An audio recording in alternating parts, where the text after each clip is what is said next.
The first thing my father taught me about building was that every structure tells a story, about the hands that shaped it, the dreams that drove it, and the secrets it might hold. I was 7 when he showed me how to read the grain in a piece of oak, how to feel for the sweet spot where a nail would bite clean without splitting the wood. His calloused fingers guided mine along the smooth surface, teaching me that patience and precision were the only currencies that mattered in a craftsman's world. Those Saturday mornings in his workshop, with sawdust dancing in the afternoon light and the smell of linseed oil heavy in the air, laid the foundation for everything I would become. My father worked 43 years at the lumber mill, and every evening he'd come home with wood shavings in his hair and a story about something he'd built or fixed. He never spoke much about dreams deferred or ambitions left unfulfilled, but I could see it in the way he handled each piece of timber, as if every board deserved respect, every joint deserved care. The first dog I ever loved was his two, a German Shepherd mix named Buck who'd follow us to the workshop and lie patiently while we worked, occasionally lifting his head when a board clattered to the floor or when my father's voice rose in quiet instruction. Buck taught me that loyalty wasn't something you earned once and kept forever. It was something you proved every day through consistency, through showing up, through the small acts of faithfulness that nobody else notices. When I married Sarah 42 years ago, I brought those lessons with me like tools in a worn leather bag. She was a teacher then, patient in the way that good teachers are, with hands that could calm a frightened child or coax a garden into bloom with equal grace. We built our life the way my father had taught me to build everything else, carefully, deliberately, with attention to the details that others might overlook. Our first house was a modest 2-bedroom with a postage stamp yard, but I spent every weekend expanding it, adding a back porch where Sarah could read in the evenings, a workshop in the basement where I could continue my father's tradition of making things that would last. When our son Michael was born, and then our daughter Emma 3 years later, the house grew to accommodate them too, first with a nursery that I painted soft yellow because we wanted to be surprised, then with bunk beds I built from cherry wood that gleamed like amber in the morning light. The German Shepherd who shared those years with us was Max, Buck's spiritual successor, a dog who understood that children were precious cargo and who appointed himself their guardian without being asked. Max would position himself between the kids and any perceived threat, a stranger at the door, a car driving too fast down our street, even the mailman on days when he seemed to be in too much of a hurry. Those were the years when everything felt possible, when Sarah's laughter filled the house and the kids' voices echoed through the halls, when I believed that if you worked hard and treated people fairly, the world would treat you fairly in return. The children grew and moved away as children do, Michael to Denver where he works in construction management, Emma to Portland, where she teaches high school English like her mother did. Sarah passed 6 years ago after a brief, brutal fight with cancer that left me stunned by how quickly everything I'd built could crumble. The house feels different now, quieter but not peaceful, spacious but not welcoming.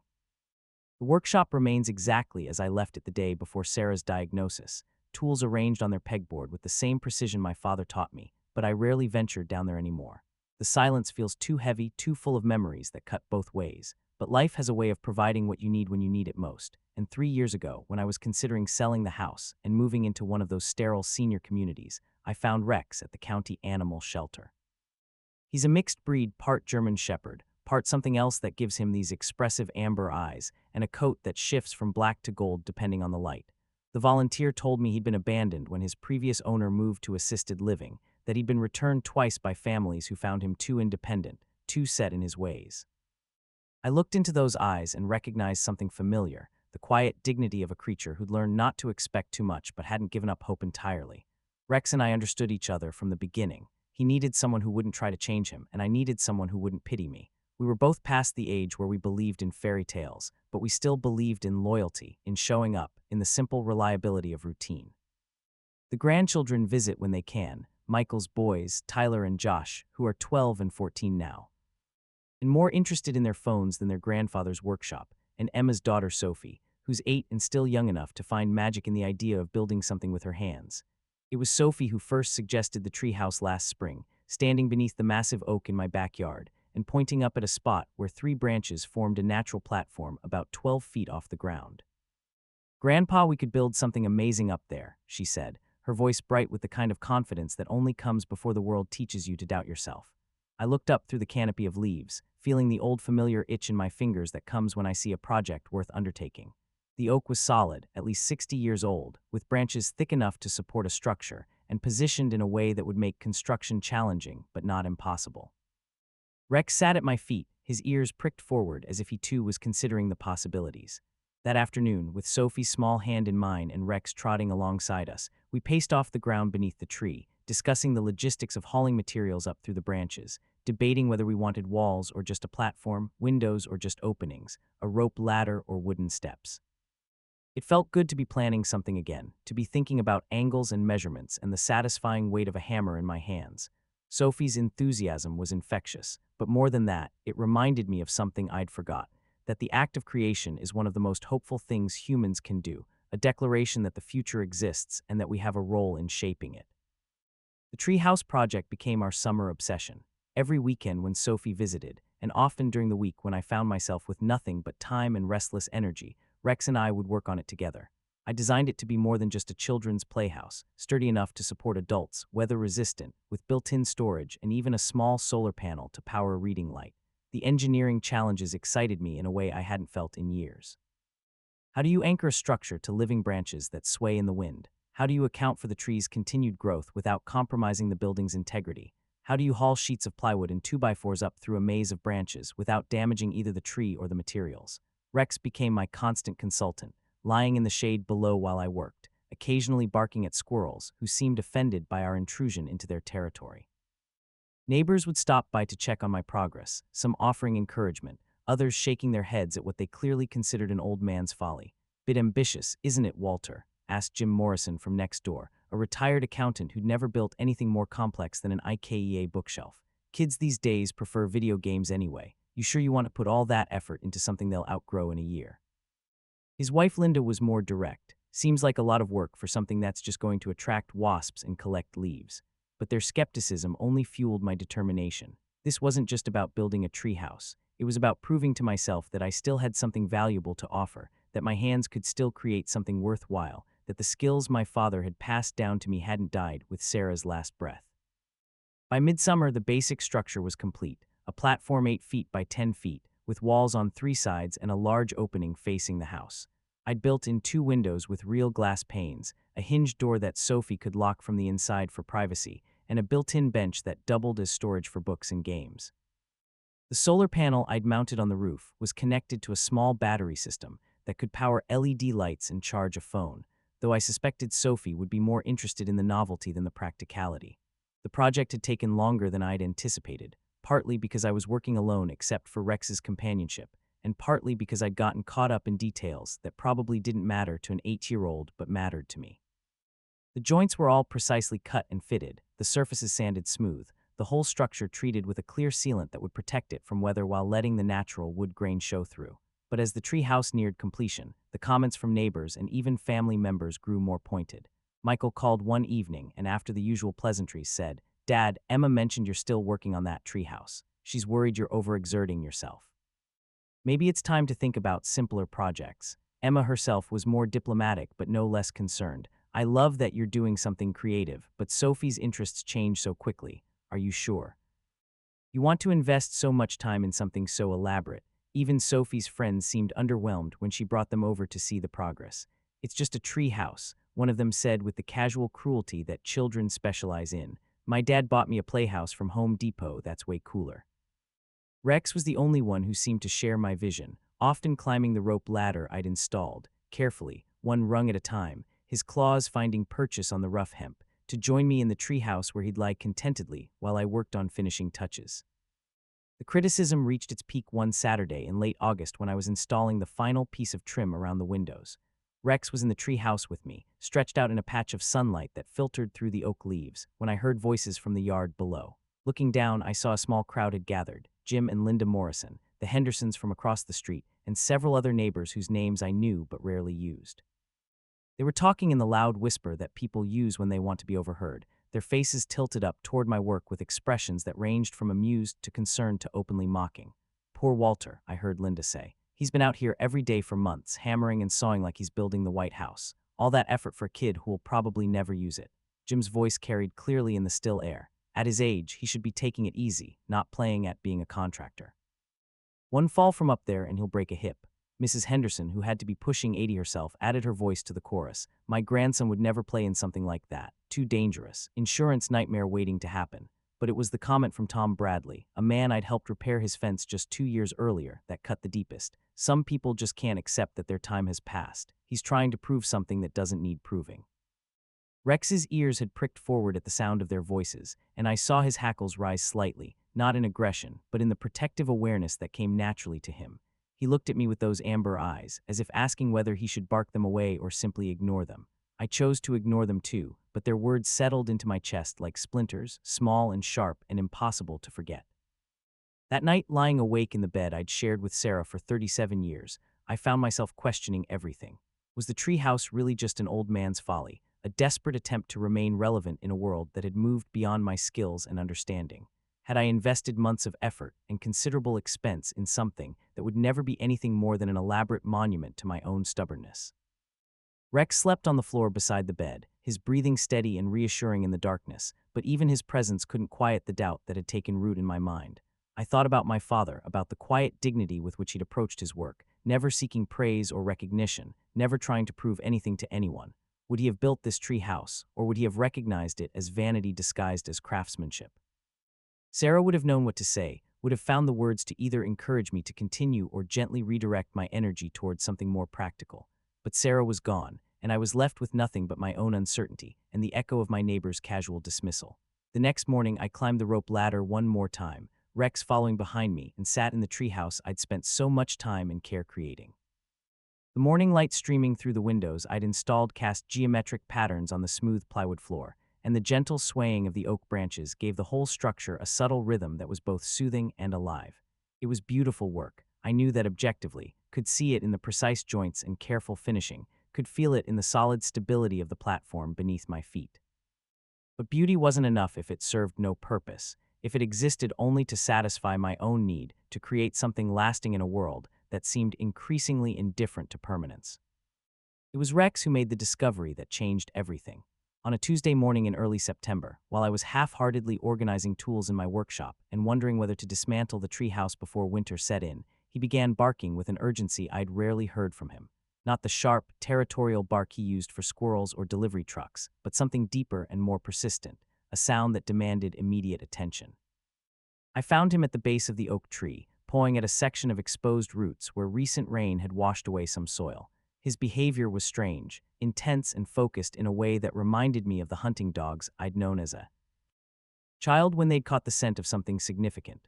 "What is it, boy?" I asked, kneeling beside him and running my hands through the damp earth where he'd been digging. At first, I felt nothing unusual, just the typical tangle of roots and stones that you'd expect to find around a mature tree. But Rex was insistent, whining softly and pawing at a spot about 3 feet from the trunk, his whole body tense with excitement. I went to the workshop and returned with a hand spade, thinking perhaps he detected the scent of some small animal that had burrowed there. But as I carefully cleared away the soil, following Rex's lead, my spade struck something that wasn't root or stone, something smooth and metallic that rang softly under the impact. Working more carefully now, with Rex's amber eyes fixed on my every movement, I uncovered what appeared to be the corner of a metal box, its surface green with corrosion but still intact. The discovery sent a chill through me that had nothing to do with the morning air. This was my property, my tree, soil I'd walked over thousands of times in the 42 years Sarah and I had lived here. Whatever this was, it had been buried deliberately, hidden with the expectation that it would remain undisturbed. Rex's behavior suddenly made sense. His protective instincts weren't just about guarding the treehouse anymore, but about something far more significant that lay beneath our feet. The excavation took most of the morning, working slowly and carefully to avoid damaging whatever lay buried there. Rex remained at my side throughout, occasionally sniffing at the emerging metal box, but mostly just watching with the patient intensity that was characteristic of him. The container was larger than I'd initially thought, roughly 2 feet square and 8 inches deep, constructed of what appeared to be military-grade steel, with latches that had seized shut with age and corrosion. The weight of it surprised me when I finally worked it free from the soil. It took both hands to lift it clear of the hole, and even then I could feel that it contained something substantial. The surface was covered with decades of rust and grime, but I could make out stenciled numbers along one edge, PWR SYS 1953B7, followed by what looked like a serial number that had been partially obscured by corrosion. Rex followed me to the workshop, where I cleared a space on the main workbench and began the delicate process of opening the box. The latches required penetrating oil and gentle persuasion with a small pry bar, but eventually they gave way with the groaning protest of metal that hadn't moved in decades. Inside, wrapped in old canvas that had protected them from moisture and time, were documents, photographs, and what appeared to be components of some kind of electrical system: vacuum tubes, copper wiring, and several small transformers that looked like they belonged to radio equipment from the 1950s. But it was the documents that made my hands shake as I lifted them carefully from their canvas wrapping. The top sheet was a letterhead from the U.S. Army Corps of Engineers, dated November 15, 1953, and addressed to Mr. Harold Eastman, 412 Maple Street, my address, though I'd never heard of Harold Eastman. The letter referenced compensation for experimental power generation system, as per contract AWC 7429, and mentioned a sum that, even accounting for inflation, would be worth well over $1 million in today's money. The documents told a story that seemed impossible, yet every detail was meticulously recorded with the bureaucratic precision that only government agencies could achieve. Harold Eastman had apparently been contracted by the Army Corps of Engineers in 1952 to test an experimental power generation system on his property, something to do with ground current electrical fields and the potential for wireless power transmission. The project was part of a broader Cold War initiative to develop alternative energy sources that would be less vulnerable to enemy attack than traditional power plants. According to the paperwork, Eastman had received initial payment for allowing the installation on his property, but the project had been classified and then apparently abandoned when funding was redirected to other defense priorities. The final document in the stack was a promissory note, signed by a Colonel James Morrison and dated February 1954, acknowledging that the government owed Eastman additional compensation of $127,000 for his participation in the program, a sum that was to be paid upon declassification of the project, or after a period of 50 years, whichever came first. 50 years had passed 21 years ago. Rex lay beside the workbench as I read through the documents, his presence somehow grounding me as the implications of the discovery began to sink in. The photographs showed what appeared to be my backyard in the 1950s, but with strange metal installations around the base of. The oak tree towers and cables and equipment that looked like something from a science fiction movie. One photograph showed a man in his 50s standing beside the tree, smiling at the camera with the satisfied expression of someone who just solved a difficult problem. The back of the photograph was labeled H. Eastman, November 1953, final installation.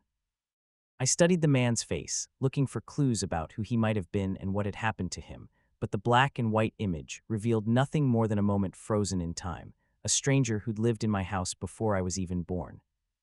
The electrical components in the box were unlike anything I'd seen in my 40 years of working with tools and machinery. The vacuum tubes were larger than typical radio tubes, with unusual filament configurations and markings that included both English and what appeared to be German text. The copper wiring was heavier gauge than normal household electrical wire, with insulation that had remained flexible despite its age. Most intriguing were several small transformers wound with silver wire, real silver, not copper, and marked with specifications that suggested they were designed to handle unusual voltage and frequency characteristics. I was no electrical engineer, but my years of maintaining machinery had given me enough knowledge to recognize that this wasn't standard 1950s technology. This looked more advanced, more experimental, like prototype equipment that had been developed specifically for whatever project Harold Eastman had been involved in. The serial numbers on each component matched entries in a detailed inventory list that was included with the documents, and cross-referencing them with the technical specifications suggested that this had been a complete system worth far more than the monetary compensation mentioned in the government paperwork. Rex seemed to sense the significance of what we'd found. He remained unusually alert, occasionally lifting his head to listen for sounds I couldn't hear, as if he understood that this discovery might change everything. That evening, I sat in the treehouse with the documents spread out before me, using the LED lights I'd installed to study the papers as the sun set through the oak leaves. The elevated perspective somehow helped me think more clearly, and being surrounded by my own careful craftsmanship reminded me that I was capable of understanding complex problems and finding practical solutions.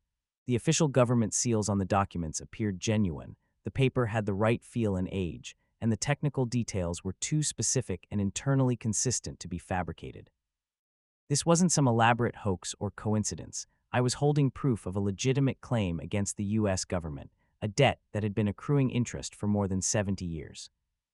The next morning, I drove to the county courthouse with Rex in the passenger seat and the documents secured in a leather portfolio that had belonged to Sarah's father. The clerk in the property records department was a woman named Margaret Hollies, probably in her 60s, with the efficient manner of someone who'd spent decades helping people navigate bureaucratic mysteries. When I explained that I'd found documents related to my property from 1953 and wanted to research the previous owners, she led me to a room lined with filing cabinets and oversized books that contained decades of deeds, surveys, and property transfers. It took 3 hours of searching, but we eventually found the trail that connected Harold Eastman to my current address. Eastman had purchased the property in 1951, lived there for less than 4 years, and then sold it to a young couple named Robert and Helen Patterson in March 1955. The Pattersons had owned it for 12 years before selling to another family, and so on through 3 more transfers until Sarah and I had bought it in 1982. Margaret helped me make copies of all the relevant documents, and when I showed her the Army Corps of Engineers letter, her eyebrows rose in genuine surprise. "I've never seen anything like this," she admitted, adjusting her reading glasses as she studied the official seals and signatures. Government contracts from that era, especially anything involving experimental programs, are usually pretty well documented. "If this is legitimate, and it certainly looks legitimate, you might have quite a situation on your hands." She suggested I contact a lawyer who specialized in government claims, someone who would understand the complexities of pursuing a decades-old debt against a federal agency. As Rex and I drove home that afternoon, I found myself looking at my neighborhood with new eyes, wondering what other secrets might be buried beneath the suburban lawns and tidy gardens, what other stories were waiting to be discovered by someone patient enough to dig. The lawyer Margaret had recommended was named Patricia Kowalski, a woman in her 40s who specialized in what she called historical government claims, cases involving long-forgotten contracts, compensation disputes, and bureaucratic oversights that had compounded over time. Her office was in a converted Victorian house downtown, filled with filing cabinets and legal books that looked like they hadn't been disturbed in decades. She listened to my story with the kind of focused attention that made it clear she'd heard similar tales before, taking notes on a legal pad and occasionally asking questions about specific details in the documents. When I finished my account, she leaned back in her chair and studied me over her reading glasses. "Mr. Patterson," she said, using the name that had been on my property deed, "what you've described is unusual but not unprecedented." The 1950s were a time of extensive government experimentation, much of it involving private contractors who were sworn to secrecy. Many of these programs were classified for decades, and when they were finally declassified, there was often no systematic effort to resolve outstanding financial obligations. She explained that the promissory note I'd found was legally binding, that the 50-year deadline had indeed passed, and that the debt, with accumulated interest calculated at the Treasury rate specified in the original contract, would now be worth well over $2 million. But she also warned me that pursuing the claim would require patience, persistence, and probably several years of legal proceedings. The government didn't simply write checks for old debts, even legitimate ones, without extensive documentation and verification. Rex had waited in the car during my meeting with Patricia, but when I returned and sat behind the wheel for a moment to process what I'd learned, he seemed to sense that something significant had occurred. He placed his head on my shoulder, a gesture of companionship that steadied me as I considered the implications of what lay ahead. That evening, I called Michael and Emma to tell them about the discovery. Their reactions were exactly what I'd expected, skepticism mixed with concern, as if they thought I'd finally succumbed to the kind of delusion that sometimes afflicts lonely widowers.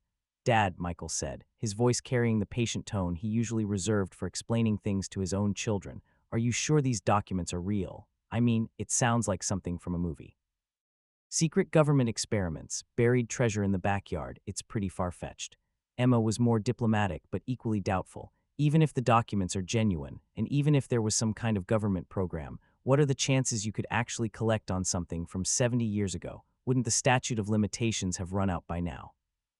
I tried to explain what Patricia had told me about government contracts and the specific language in the promissory note, but I could hear in their voices that they thought I was chasing shadows, wasting time and money on a fantasy that would ultimately lead nowhere. Their skepticism hurt more than I wanted to admit, partly because it echoed my own doubts, and partly because it felt like another vote of no confidence in my judgment, another suggestion that I'd lost touch with reality. But Rex was lying at my feet as I made those phone calls, his steady presence reminding me that some kinds of loyalty don't require explanation or justification. The next morning, I began the methodical process that Patricia had outlined, documenting every aspect of the discovery, photographing the burial site, cataloging each item in the metal box and preparing a detailed timeline that connected Harold Eastman's story to my own property. It was work that required the same careful attention to detail that I'd learned in my father's workshop, the same patience and precision that had guided me through 40 years of marriage and child-rearing. Rex supervised the entire process, as if he understood that he'd played a crucial role in uncovering something important and wanted to ensure that I handled it properly. The breakthrough came 6 weeks later, on a cold October morning, when Patricia called with news that made me sit down heavily in my kitchen chair. "Walter," she said, and I could hear excitement in her voice despite her professional training to remain neutral. "I've heard back from the Army Corps of Engineers Historical Records Division. They've located the complete file on Project AWC 7429, including Harold Eastman's contract and all related documentation." The program was called Ground Current Power Distribution, and it was indeed classified until 1991. More importantly, they've confirmed that the promissory note you found is genuine and that the debt was never resolved. The current value, including accumulated interest, is $2.3 million. The room seemed to tilt around me as I absorbed this information. Rex, who'd been sleeping in his usual spot by the kitchen. Endor raised his head and looked at me with those amber eyes, as if he could sense that something momentous had just occurred. Patricia continued, explaining that the government had agreed to settle the claim rather than face the expense and publicity of prolonged litigation, but that the process would still take several months to complete. There would be paperwork to file, meetings with government attorneys, and probably a formal hearing to establish the chain of ownership from Harold Eastman to me. But the essential fact was undeniable. I was about to receive compensation for a debt that had been buried in my backyard for 70 years, discovered only because my dog had the instincts to recognize that something important lay hidden beneath the soil. That afternoon, I climbed into the treehouse with Rex and sat in the dappled sunlight that filtered through the oak leaves, trying to process the magnitude of what had happened. The structure I'd built with my own hands suddenly seemed less like a folly and more like a monument, not to my own vanity, but to the persistence that comes from refusing to give up, the faith that comes from continuing to build even when others question the value of your efforts. Rex stretched out beside me, content in the way that dogs are when they know they've done something important, even if they don't fully understand what it was. The news spread through the neighborhood with the speed that only truly extraordinary gossip can achieve. Within days, the same people who'd gathered beneath my oak tree to mock my treehouse project were finding excuses to walk past my property, their expressions ranging from amazement to barely concealed envy. Jim Morrison, who'd been most vocal about the foolishness of my construction project, appeared at my front door on a Saturday morning with a sheepish expression and a store-bought apple pie. "Walter," he said, shifting his weight from foot to foot like a schoolboy caught in mischief, "Linda and I wanted to congratulate you on your good fortune. We always knew you were a man who paid attention to details." Linda herself stopped by the following Tuesday, ostensibly to borrow a cup of sugar but clearly hoping to hear more about the discovery. "You must have been so surprised," she said, her eyes bright with curiosity, "finding all that buried right under your tree. Makes you wonder what else might be hidden around here, doesn't it?" Even Mrs. Henderson, who'd expressed such concern about the safety of my treehouse, found reasons to compliment my construction skills whenever she saw me working in the yard. The transformation in their attitudes would have been amusing if it hadn't been so transparent. These were the same people who'd questioned my judgment, suggested I was too old for ambitious projects, implied that I was wasting my time and energy on something no one would value. Now that my folly had led to a discovery worth millions, they were eager to rewrite history, to claim they'd always supported my efforts, always recognized my wisdom. Rex seemed to understand the hypocrisy better than I did. When these neighbors approached, he would position himself between them and me, not aggressively, but with the kind of quiet alertness that suggested he was taking their measure and finding them wanting. His loyalty hadn't changed with our changed circumstances, and somehow that steadiness helped me maintain perspective on the whole situation. Michael and Emma called more frequently now, their skepticism replaced by a mixture of amazement and concern about how I planned to handle such a windfall. "Dad," Emma said during one of our conversations, "this is going to change everything. Have you thought about tax implications, investment strategies? Maybe you should consider moving somewhere safer, getting better security." Michael was more direct. "You can't keep living in that old house now, not with this kind of money. People are going to know, and that makes you a target. You need to think about your safety." Their concerns were legitimate, but they missed something fundamental about what the discovery meant to me. This wasn't just about money, though the financial security was undeniably welcome. It was about validation, proof that patience and persistence could still matter in a world that seemed to value quick fixes and instant gratification. The treehouse hadn't been a waste of time. It had been the catalyst for discovering something extraordinary. my careful attention to detail, my willingness to dig deeper when Rex showed interest in something unusual, my refusal to dismiss possibilities simply because they seemed unlikely. These weren't the habits of a foolish old man, but the instincts of someone who understood that the most important discoveries often come to those who are patient enough to look beneath the surface. More than that, the whole experience had reminded me that I still had something valuable to contribute, that my skills and judgment were worth trusting, that the neighborhood critics who'd questioned my treehouse project had been wrong about more than just carpentry. Rex had been my partner in this discovery, his instincts leading me to something I never would have found on my own, and his continued presence reminded me that the best relationships are built on mutual respect and shared purpose rather than changing circumstances. The formal settlement took place on a gray December morning in the Federal Building downtown, in a conference room lined with law books and dominated by a polished table that reflected the overhead lights. Patricia sat beside me, her briefcase open and filled with documents that told the story of Harold Eastman's forgotten contract and 70 years of accumulated interest. Across the table sat two government attorneys, both younger than my own children, who treated the proceedings with the professional courtesy that comes from knowing they're on the losing side of an open-and-shut case. The lead attorney, whose name was Jennifer Walsh, read through the settlement terms with the kind of precision that reminded me of my father reading blueprints, every detail considered, every specification verified. The final amount was $2,347,000, to be paid in a lump sum within 30 days, along with a formal acknowledgement that the debt had been satisfied, and that I held clear title to any remaining components of the experimental power system that might still be discovered on my property. When the signing was complete, Jennifer Walsh stood and extended her hand with a smile that seemed genuinely warm despite the formal circumstances. "Mr. Patterson," she said, "cases like this are rare, but they remind us that the government's word has to mean something, even when it takes 7 decades to honor it. Harold Eastman would be pleased to know that his patience was finally rewarded, even if it took someone else to collect on his behalf." As I drove home with Rex in the passenger seat and Patricia's business card in my wallet, I thought about Harold Eastman and wondered what kind of man he'd been, whether he'd spent his last years wondering if anyone would ever discover the proof he'd buried beneath the oak tree, whether he'd died believing that his government had forgotten him. The oak tree was bare now, its branches stark against the December sky, but the treehouse remained solid and welcoming among the leafless limbs, waiting for Spring and Sophie's next visit. Spring came early that year, and with it came Sophie's first opportunity to truly enjoy the treehouse I'd built for her. She was taller now, more confident on the rope ladder, and old enough to appreciate some of the details I'd incorporated into the design: the built-in storage bench, the solar-powered lights, the way the windows framed different views of the neighborhood depending on where you sat. Rex had aged gracefully through the winter, his muzzle showing more gray but his eyes still bright with intelligence and loyalty. The three of us spent a warm April afternoon in the treehouse, Sophie reading aloud from a book about dogs, while Rex listened with the patient attention that had characterized him since the day I'd brought him home from the shelter. As the shadows lengthened and Sophie's parents called her in for dinner, she hugged me tightly and whispered, "Grandpa, I'm sorry people said mean things about your treehouse. It's the best treehouse in the whole world." Her words carried more weight than she knew, validation from the person whose opinion mattered most. That evening, as Rex and I walked through the neighborhood we'd called home for so many years, I reflected on the lessons the past year had taught me.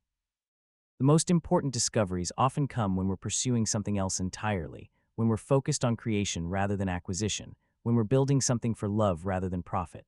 The treehouse had been an act of faith, faith in the value of craftsmanship, faith in the importance of creating something lasting for the people we love, faith that effort and attention to detail would ultimately be rewarded. That faith had been vindicated in ways I never could have imagined, but the vindication wasn't really about the money. It was about the reminder that wisdom comes from experience, that patience is still a valuable virtue in an impatient world, and that sometimes the best way to honor the past is to keep building toward the future. Rex's discovery of Harold Eastman's buried legacy had changed my life in practical ways: the financial security, the neighborhood's newfound respect, my children's renewed confidence in my judgment. But the deeper change was internal, a restored sense of purpose and possibility that had been dormant since Sarah's death. Have you ever had a moment when something you thought was a mistake turned out to be exactly what you needed to do, when the critics and doubters were silenced not by arguments, but by results they couldn't dismiss? I'd love to hear about your own experiences with following your instincts despite the skeptics, with building something that others didn't understand, with discoveries that changed everything you thought you knew about your own story. Sometimes the most extraordinary things are buried right beneath our feet, waiting for someone patient enough to dig, loyal enough to trust, and stubborn enough to keep building even when the whole world is watching and shaking its head.